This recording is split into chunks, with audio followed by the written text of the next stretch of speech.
nós voltamos com o Master News, agora conversando com o deputado Ricardo Barbosa, do PSB. Deputados, eu queria inicialmente saber o que é que passa na sua cabeça desse momento que passa o Brasil com essa turbulência toda. Você tem visitado, você circula muito, e quem circula como político como você, escuta o povo, escuta a liderança, escuta o vereador, escuta o prefeito, escuta todo mundo. Qual é o resumo dessa situação do país e do horizonte que se aproxima, que é a eleição que vem? Eu queria uma reflexão sua sobre isso. Renovando meus cumprimentos e o meu boa noite a todas as telespectadoras e telespectadores desse seu prestigiado programa televisivo, Gutenberg. O cenário, além de confuso, difícil, é controverso, não é? A gente passa pela maior crise de ordem moral de toda a história do país. Nunca estivemos, a classe política notadamente, mergulhada em uma crise moral tão aguda, tão abissal. A crise econômica também muito densa, muito forte. Um cenário de incertezas, de ceticismo, a população muito cética, sabe, muito acanhada em sua autoestima. A autoestima, né, despencou, o entusiasmo do povo brasileiro está muito deprimido, né? Não há, na verdade, muito entusiasmo, não há, sabe, espaço para esperanças alvissareiras, mas eu, contrariamente a tudo isso, creio, né, com alguma convicção, né, não creio de forma plenamente convicta, mas com alguma convicção, que a gente possa estar iniciando os primeiros passos para a travessia desse abismo, né, para a saída desse fosso que, repito, é profundo, é agudo e que trouxe ao país e aos brasileiros, né, um cenário, sabe, muito doloroso. Você passa por lojas, cidades como Campina Grande, a própria João Pessoa, cidades de médio e grande porte, e aí no Brasil todo, né, você chega em Brasília, por exemplo, você que conhece bem Brasília, ali naquela W3 Sul, aquela rua comercial de Brasília. Brasília é uma cidade diferente, quem conhece Brasília sabe, né? Brasília não tem esquina, não tem... Então, é uma cidade de uma geografia bem estranha, mas, por exemplo, aquela rua, uma rua quilométrica, você passa assim por 10, 12, 15 lojas, grandes lojas, fechadas seguidamente. Então, coisa nunca vista. E em todo canto, e vai em Recife, aqui em João Pessoa, Campina Grande, como eu disse, no comércio, lojas grandes fechadas, indústrias fechando, mas apresenta-se, creio, um início, né, de mudanças. A economia começa a dar reflexos de soerguimento, né, a geração de emprego formal também começa a crescer. Esse mês a indústria automobilística deu passos largos assim, nesse caminho da retomada. A situação política, eu também creio que começa a criar contornos, né, de saída desse cenário. No Congresso, as votações importantes, né, começam, enfim, né, a acontecer.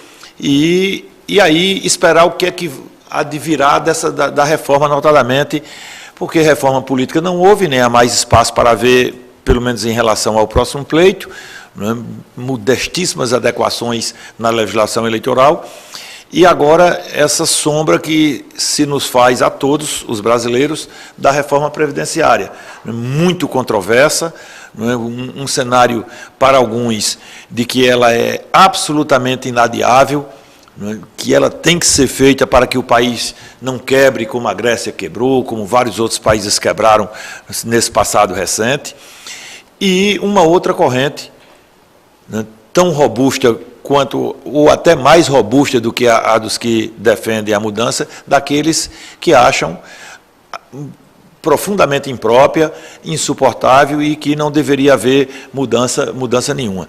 Então, há que se separar as razões dessas correntes e tentar buscar um meio termo. Eu espero que a classe política e o governo encontrem para que o Brasil possa, enfim, fazer essa virada de ano num cenário alvissareiro de expectativas. A gente chega nas prefeituras para concluir esse breve raciocínio da crise.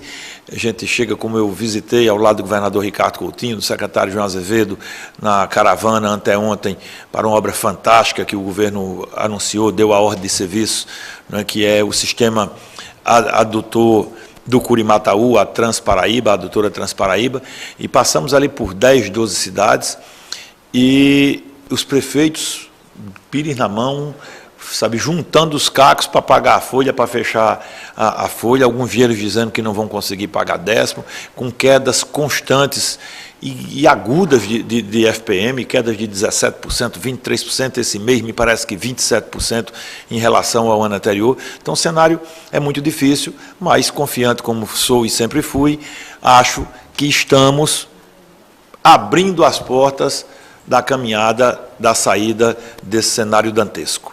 Eu queria a sua opinião, deputado, sobre esse impasse que envolve o Poder Judiciário e o governo do Estado através da LOA. Hoje, o Tribunal de Justiça enviou um novo orçamento, já com novos valores, aumentou cada vez mais a crise. Como sair desse impasse?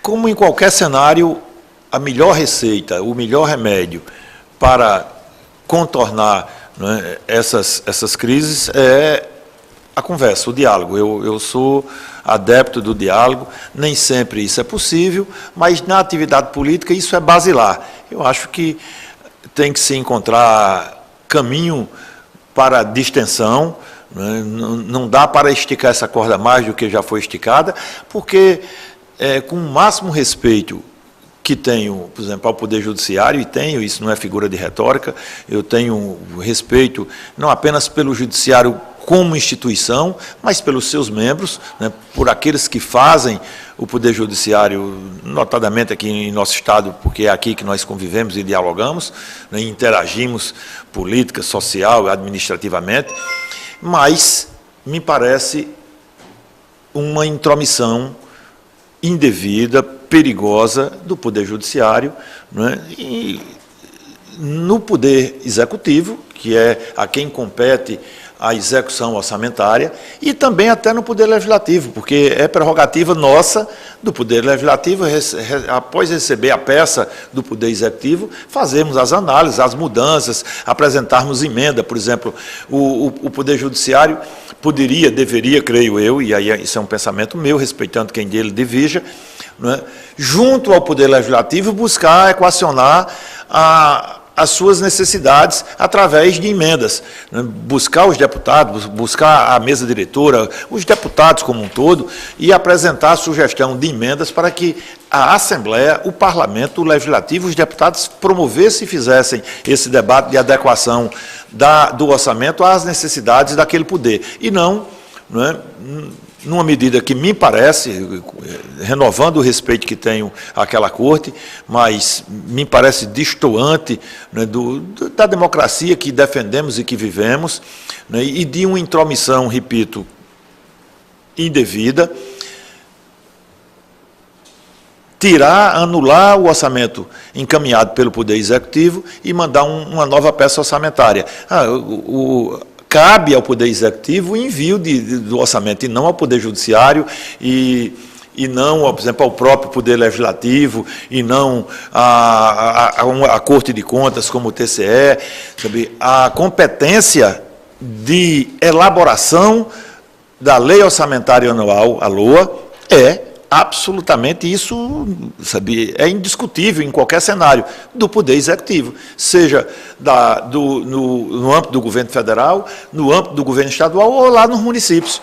A competência de enviar à Câmara Municipal de qualquer município no Brasil é do Poder Executivo de qualquer município brasileiro, e como é dos 27 estados da federação, né, a competência de enviar a Lua para as assembleias. Então, eu acho que chegou a hora, sabe, de distensionar e de buscarmos no diálogo, na mesa, não é, uma solução para isso.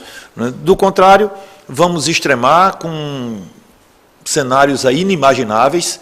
Não é? Nós temos, na outra ponta, um governador que, além de competente, operoso, excelente gestor, talvez não, digo sem medo de errar, o melhor gestor desse Estado em toda a sua história, mas também muito corajoso e muito de enfrentamento. Ricardo é às vezes até quando o caminho poderia ser da distensão, ele ainda dá uma enfrentada.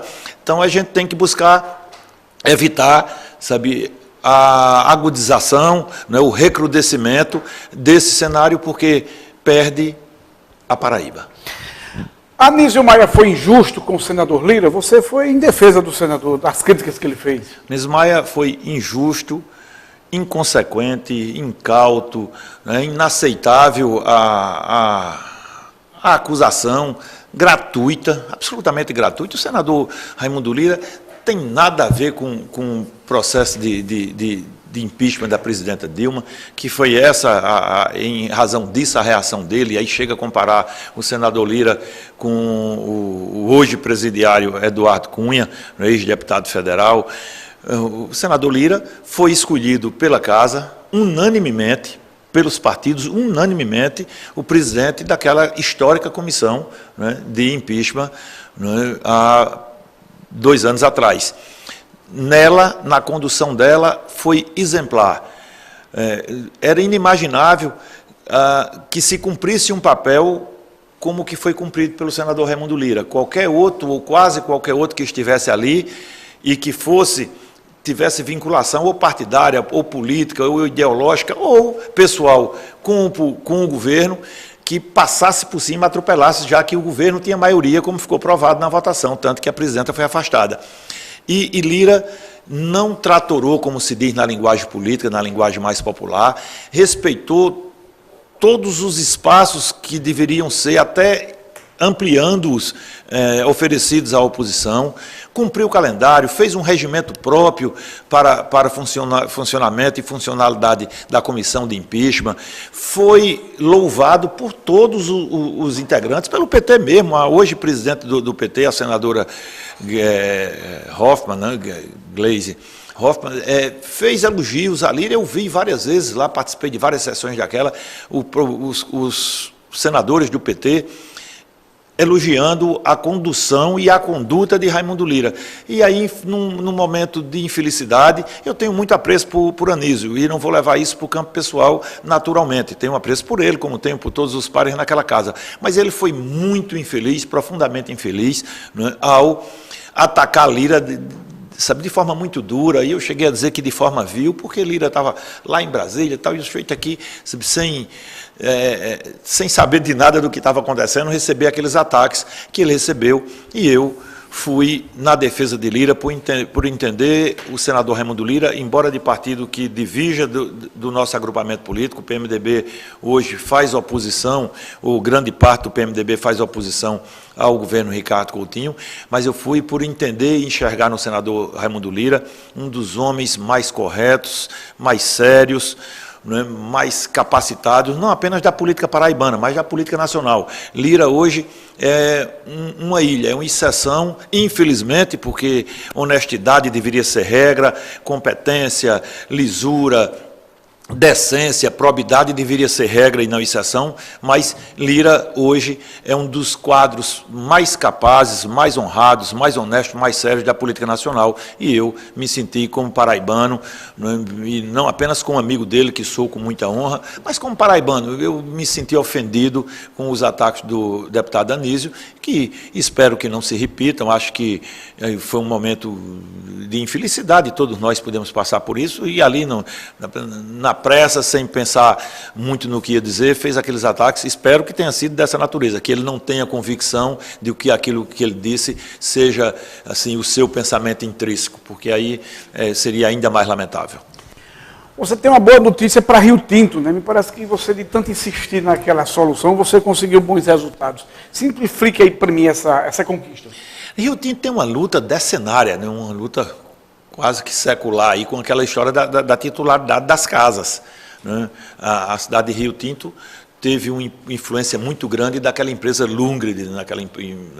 Aquele grupo holandês que fundou um conglomerado empresarial muito grande naquela cidade, que tem em Paulista, lá em Pernambuco, em Rio Tinto, aqui na Paraíba, e há uma disputa judicial aí decenária, como eu disse, dos proprietários, hoje dos herdeiros. São poucos os primeiros proprietários que ainda estão vivos. A luta hoje é mais dos herdeiros contra a empresa, ou a empresa contra esses herdeiros, querendo tomar as casas, dizendo que as casas, né, são da empresa, ou do espólio da empresa. A empresa já não mais existe, pelo menos lá em Rio Tinto.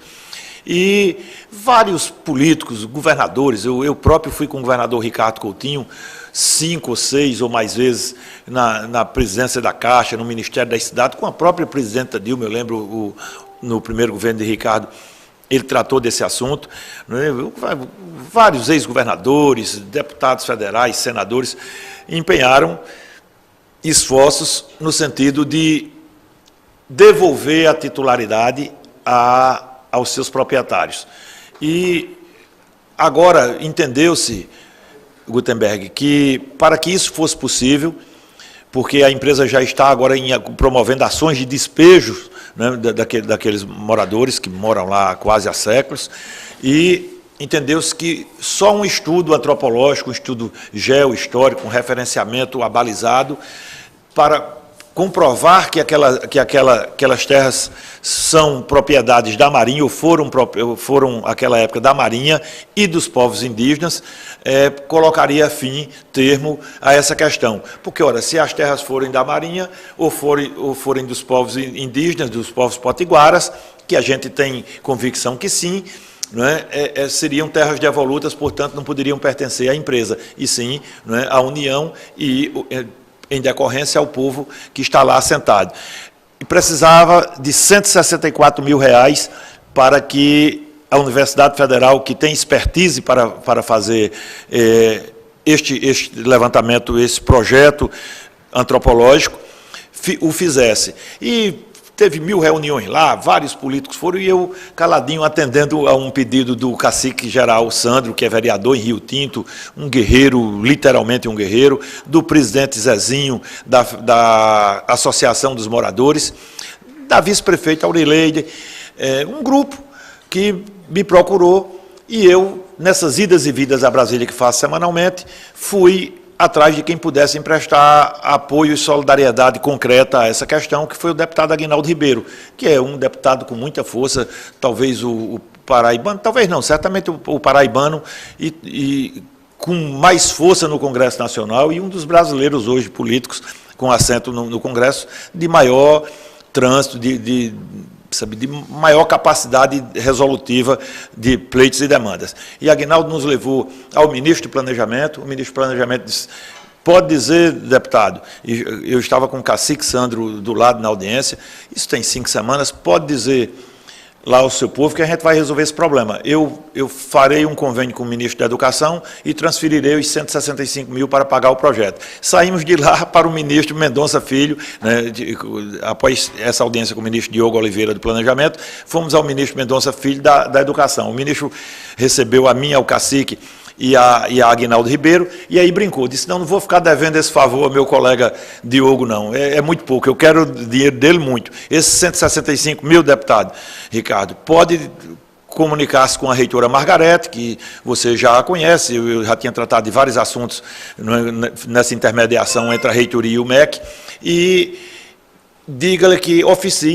me envie um ofício pedindo os 165 mil para custear esse projeto, que nós enviaremos. A reitora, cheguei aqui, falei com a reitora, Aguinaldo ligou para ela depois, umas 2 vezes, secundando esse apelo, e a reitora oficiou ao MEC, e o MEC já mandou os 165 mil, e hoje eu fui, em nome de todos esses atores, da reitora Margarete, do deputado Aguinaldo, do senador Lira, né, dizer ao povo de Rio Tinto que a primeira grande batalha desta luta foi vencida. O dinheiro está na conta, vamos agora, e a minuta do do convênio com o Instituto do Patrimônio Histórico e a Universidade já foi elaborado, isso deverá ser assinado nas próximas horas, para que a Universidade promova, junto com o Instituto do Patrimônio Histórico, esse abalizado projeto, né, de reconhecimento daquela antropológico daquela área, para que possamos ter a materialidade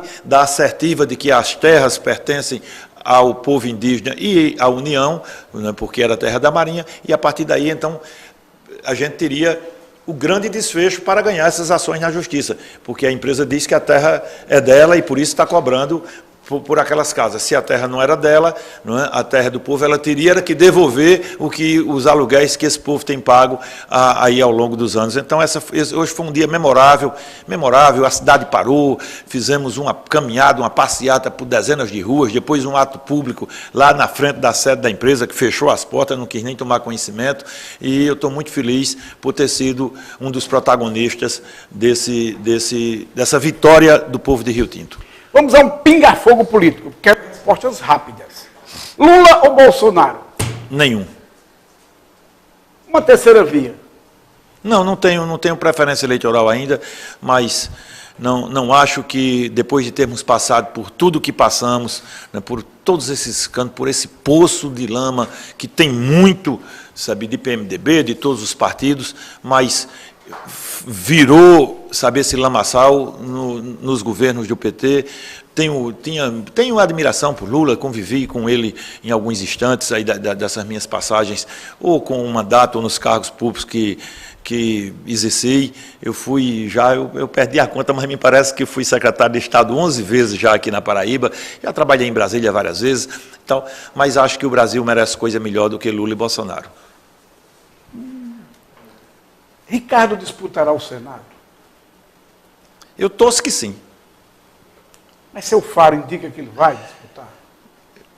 Ele nega peremptoriamente que vai. Então, é uma aposta difícil. Eu aposto porque acho que o Senado, o Congresso, precisa de um sujeito destemido, competente, sabe, operoso, como o Ricardo Coutinho. E ele já emprestou, sabe, um contributo relevantíssimo à Paraíba. Eu essa semana, fazendo análise com alguns políticos, né, Ricardo promoveu revoluções mesmo, até revolução cultural, que é coisa que leva séculos para se materializar. Por exemplo, com a classe política, eu comentava com... Né, hoje você não vê político nenhum chegar, deputado nenhum, ir à granja para pedir um emprego a Ricardo Coutinho. E esse era o papel, até anteontem era o papel da classe política, era pedir emprego, pedir para nomear direção de escola, pedir para trocar delegado de polícia, porque, né, enfim, o nosso papel lá na Assembleia é muito limitado, até mesmo na produção de leis. Quem ouse no futuro voltar a fazer isso, vai enfrentar dificuldade. Então, Ricardo promoveu uma revolução de costumes, os prefeitos, a sociedade. Eu lembro, me permita só dizer isso, eu fui líder do governo Cássio na Assembleia, né? O Cássio chegava numa cidade para fazer uma inauguração ou qualquer coisa, ele saía, tinha que ser 3, 4 ajudantes de ordem daquele, para pegar as cartas que o povo entregava. E 99,9% daquelas cartas de pedido de emprego. Não era pedindo estrada, não era pedindo adutora, era pedindo emprego. Ricardo, no começo do seu governo, ainda foi diminuindo. Hoje, ele entra e sai. Por exemplo, a gente foi a 10 cidades, né, anteontem, e eu acompanhei de perto, um envelope daquele, uma carta ele não recebeu. As pessoas já sabem que se entregar não tem esse viés de ter um emprego ali por conta de uma carta. Então, foi uma mudança, sabe, muito substancial. Hoje a gente tem 3 candidatos, João Azevedo, Cartacho e Maranhão. Quem vai para o segundo turno, se esse for o cenário? Eu sei que João vai. João vai porque nós temos um capital político muito forte hoje. Toda cidade da Paraíba tem importantes ações do governo do Estado. Você vai a Cochichola, por exemplo, Cochichola está entre as 3 menores cidades da Paraíba. Sabe quantos milhões tem de obra lá? Já investido, não é negócio de papel não, até porque no governo Ricardo papel é muito pouco, é só para dar ordem de licitação e de serviço, o resto é materialidade de obra mesmo. Cochichola tem 20 e tantos milhões de obra. Nós fomos a Baraúna agora recente e eu fiquei surpreendido, não sabia. Baraúna ganhou para Cochichola, uma cidade de 4 mil habitantes, 30 milhões de obras. Então, as obras não iam para essas cidades antigamente. Cidade que não tivesse 10, 12, 15 mil eleitores, o máximo que recebia era 100, 120 mil reais para um calçamentozinho ali, ou para a reforma da Praça da Matriz. E hoje tem obras estruturantes. E essas obras, né, e as pessoas sentem, e você sente isso nas manifestações, as pessoas sentem que o caminho é esse agora, que não há por que mudar, que a Paraíba, se continuar mais alguns anos nessa marcha, nessa batida, vai melhorar muito, vai ser um dos melhores estados, já o é, mas vai ser assim, diferenciadamente, um dos melhores estados da federação, já é do Nordeste, para se viver, para se trabalhar, enfim. E João simboliza isso hoje. Mas João simboliza sob todos os aspectos, porque João não é o candidato de Ricardo Coutinho assim, não, eu tenho preferência porque João é o mais bonzinho, é o que tem o que fala melhor, que isso, não. João, porque é o grande responsável, eu tive o privilégio de trabalhar com João ao lado de outros companheiros da estatura de Carlos Pereira, quero mandar meu abraço para Carlos Pereira, de Deusdete, de um timaço de bons gestores, bons tocadores de obras, mas João comandou a todos nós, né? E isso, afora a sua competência política, que é um político craque, né? Quem conversa com João sai impressionado, rapaz, eu não fazia essa impressão dele. Sujeito que sabe ouvir, sabe dialogar, conhece a Paraíba até mais do que Ricardo Coutinho. E mais do que conhecer a Paraíba, ele conhece os caminhos para a solução dos problemas. Naturalmente, não poderá resolver todos se chegar ao governo do Estado, mas com o conhecimento que tem, com a experiência que acumulou ao longo de sua trajetória honrada e libada, outro homem, a exemplo de Lira, absolutamente inatacável sob o aspecto moral. Você não tem ninguém, adversário nenhum, e esse é o incômodo da oposição, porque você não tem o que falar de João. João é absolutamente inatacável, moral, técnica e politicamente. Então, vai ser difícil. Você não vai bater em João em quê? Aí, toda obra que você passa na Paraíba tem o dedo, a inspiração de João. Então, esse vai ser o grande gargalo da oposição, encontrar o que falar de João Azevedo.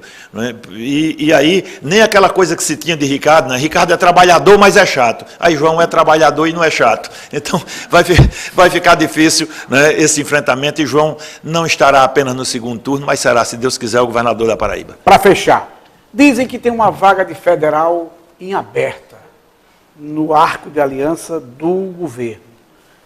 Gervásio vai e vai ter voto sobrando. A cauda do PSB tem uma vaga, mas falta um homem de coragem para ocupar essa disputa. Você parece que não topa, Estela não topa, Buba não topa, outros cotados não topam. Você conhece bem, transita bem em Brasília, o que falta? Na maior força, porque não vou topar.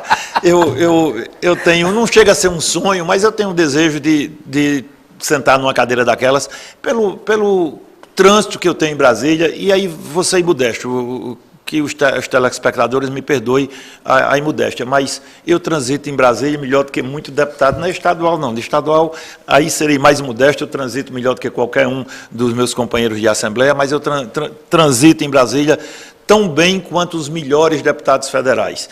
Então, isso me dá aquele desejo, uma vontade de chegar lá. E todos dizem que o momento é esse, porque fazem uma aposta, que eu não sei se confirmará, né? Eleição tem uma dinâmica muito grande, toda eleição, de que haverá uma mudança substancial. Eu nem dou muito crédito e crença a isso, mas os analistas políticos, a imprensa e o povo mesmo, né, chega a afirmar que a mudança será substancial, e esse seria um bom momento para quem tivesse um nome mais ou menos isento de críticas, um nome com credibilidade, um nome com eco de trabalho, e graças a Deus eu tenho esses requisitos todos de probidade, de decência, de trabalho, então seria um bom momento. Mas o próprio governador Ricardo Coutinho chegou a aventar comigo essa possibilidade, há cerca de 3 meses atrás, lá por ocasião do orçamento democrático em Mamanguape.